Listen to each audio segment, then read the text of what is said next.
ನಮಸ್ಕಾರ news first ಸ್ಪೆಷಲ್ಗೆ ಸ್ವಾಗತ. ನಾನು ಚಂದ್ರಮೋಹನ್. ತೆಲಂಗಾಣದಲ್ಲಿ ಈಗ ಮತ್ತೊಮ್ಮೆ CM Revanth Reddy versus Tollywood ನಟರು ಅನ್ನುವ ಸೀನ್ ನಿರ್ಮಾಣ ಆಗಿದೆ. ತೆಲಂಗಾಣದಲ್ಲಿ ಈಗ ಪೊಲೀಸರು ಮತ್ತೊಮ್ಮೆ ಟಾಲಿವುಡ್ನ ನಟರ ವಿರುದ್ಧವೇ ಕೇಸನ್ನು ದಾಖಲಿಸಿಕೊಂಡಿದ್ದಾರೆ. ಇದು ಈಗ ತೆಲಂಗಾಣದಲ್ಲಿ ದೊಡ್ಡ ಸಂಚಲನಕ್ಕೆ ಕಾರಣವಾಗಿದೆ. ಮುಖ್ಯವಾಗಿ ಸೂಪರ್ ಸ್ಟಾರ್ ನಟರುಗಳಾದಂತಹ ರಾಣಾ ದಗ್ಗುಬಾಟಿ, ವಿಜಯ್ ದೇವರಕೊಂಡ, ಪ್ರಕಾಶ್ ರಾಜ್ ವಿರುದ್ಧ ತೆಲಂಗಾಣದ ಸೈಬರಾಬಾದ್ನ ಪೊಲೀಸರು ಈಗ ಕೇಸನ್ನು ದಾಖಲಿಸಿಕೊಂಡಿದ್ದಾರೆ. ಆನ್ಲೈನ್ ಬೆಟ್ಟಿಂಗ್ ಪ್ರಮೋಷನ್ ಮಾಡಿದ್ದಕ್ಕಾಗಿ ಪ್ರಸಿದ್ಧ ನಟರುಗಳ ವಿರುದ್ಧ ಕೇಸು ದಾಖಲಾಗಿದೆ. ನಟಿ ಮಂಚು ಲಕ್ಷ್ಮಿ, ಕನ್ನಡದ ನಟಿ ಪ್ರಣೀತಾ, ನಟಿ ನಿಧಿ ಅಗರ್ವಾಲ್ ಸೇರಿದಂತೆ ಸುಮಾರು 25 ಮಂದಿಯ ವಿರುದ್ಧ ಕೇಸು ದಾಖಲಾಗಿದೆ. ಬಿಎನ್ಎಸ್ನ ವಿವಿಧ ಸೆಕ್ಷನ್ಗಳಡಿ ಕೇಸ್ಗಳನ್ನು ದಾಖಲಿಸಲಾಗಿದೆ.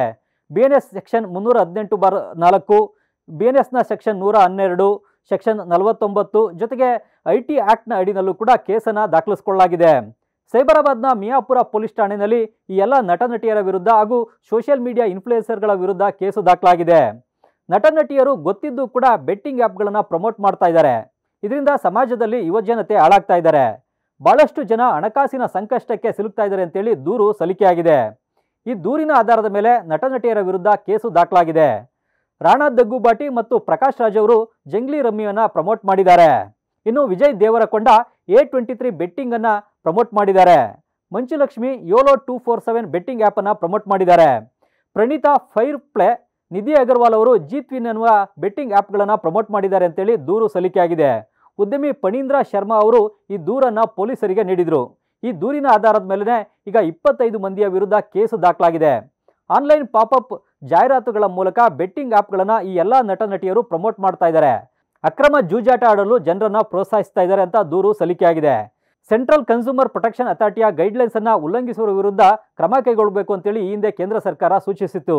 2024ರ ಮೇ ತಿಂಗಳಿನಲ್ಲಿ ಪರೋಕ್ಷ ಅಕ್ರಮ ಬೆಟ್ಟಿಂಗ್ನ ಅಕ್ರಮ ಜಾಹೀರಾತುಗಳ ವಿರುದ್ಧವೂ ಕೂಡ ಕ್ರಮ ಕೈಗೊಳ್ಳಬೇಕು ಅಂತ ಕೇಂದ್ರದ ಎಲೆಕ್ಟ್ರಾನಿಕ್ಸ್ ಮತ್ತು ಐಟಿ ಇಲಾಖೆ ಎಲ್ಲ ರಾಜ್ಯಗಳಿಗೂ ಕೂಡ ಸೂಚಿಸಿತ್ತು. ಐಟಿ ಇಲಾಖೆ ಕೂಡ ಐಟಿ ಕಾಯ್ದೆಗಳನ್ನು ಉಲ್ಲಂಘಿಸುವವರ ವಿರುದ್ಧ ಕ್ರಮ ಕೈಗೊಳ್ಳಿ ಅನ್ನುವ ಸೂಚನೆಯನ್ನು ಕೊಟ್ಟಿತ್ತು. ಹೀಗಾಗಿ ಈ ಎಲ್ಲ ಗೈಡ್ಲೈನ್ಸ್ಗಳ ಆಧಾರದ ಮೇಲೆ ಈಗ ತೆಲುಗು ನಟ ನಟಿಯರ ವಿರುದ್ಧ ಬೆಟ್ಟಿಂಗ್ ಆ್ಯಪ್ಗಳಿಂದ ಅಕ್ರಮವಾಗಿ ಹಣವನ್ನು ಪಡೆದು ಬೆಟ್ಟಿಂಗ್ ಆ್ಯಪ್ಗಳನ್ನು ಪ್ರಮೋಟ್ ಮಾಡ್ತಾ ಇದ್ದಾರೆ ಅಂತೇಳಿ ಕೇಸು ದಾಖಲಾಗಿದೆ. ಮುಖ್ಯವಾಗಿ ಹಣದ ಅಗತ್ಯ ಇರೋರಿಗೆ ಬೆಟ್ಟಿಂಗ್ ಆ್ಯಪ್ನಲ್ಲಿ ಹಣ ಹೂಡಲು ನಟ ನಟಿಯರು ಜಾಹೀರಾತುಗಳು ಪ್ರೋತ್ಸಾಹಿಸ್ತವೆ.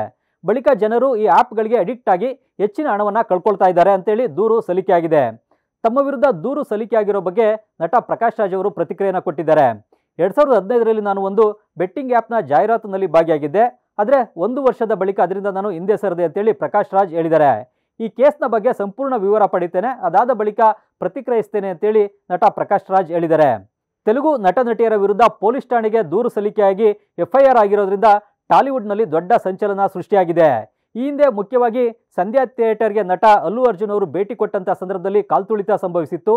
ಆ ಕೇಸ್ನಲ್ಲಿ ಅಲ್ಲು ಅರ್ಜುನ್ ವಿರುದ್ಧವೇ ಕೇಸು ದಾಖಲಿಸಿ ಮುಲಾಜಿಲ್ದೇ ತೆಲಂಗಾಣದ ಪೊಲೀಸರು ಬಂಧಿಸಿ ಜೈಲಿಗಟ್ಟಿದ್ರು. ಈಗ ಮತ್ತೆ ತೆಲುಗು ನಟ ನಟಿಯರನ್ನೇ ಪೊಲೀಸರು ಬಂಧಿಸಿ ಜೈಲಿಗೆ ಕಳಿಸ್ತಾರ ಅನ್ನುವ ಕುತೂಹಲದ ಪ್ರಶ್ನೆಗಳು ಕೂಡ ತೆಲಂಗಾಣ ಮತ್ತು ಆಂಧ್ರ ಪ್ರದೇಶದಲ್ಲಿ ಉದ್ಭವವಾಗಿವೆ. ಈ ಒಂದು FIR ದಾಖಲಾಗಿರೋದು ಮುಖ್ಯವಾಗಿ ತೆಲುಗು ನಾಡಿನಲ್ಲಿ ದೊಡ್ಡ ಸಂಚಲನಕ್ಕೂ ಕೂಡ ಕಾರಣ ಆಗಿದೆ. ಈಗ ಮತ್ತೆ ಸಿಎಂ ರೇವಂತ್ ರೆಡ್ಡಿ ತೆಲುಗು ನಟ ನಟಿಯರ ವಿರುದ್ಧ ಯಾವ ಕ್ರಮ ಕೈಗೊಳ್ಳಲಿಕ್ಕೆ ಪೊಲೀಸರಿಗೆ ಸೂಚನೆ ಕೊಡ್ತಾರೆ ಎನ್ನುವ ಕುತೂಹಲ ಕೂಡ ಇದೆ. ಇದೇ ಇವತ್ತಿನ ವಿಶೇಷ. ನಿರಂತರ ಸುದ್ದಿಗಾಗಿ ನೋಡ್ತಾ ಇರಿ ನ್ಯೂಸ್ ಫಸ್ಟ್, ನಿರ್ಭೀತಿಯಿಂದ ನಿಮ್ಮ ಪರವಾಗಿ.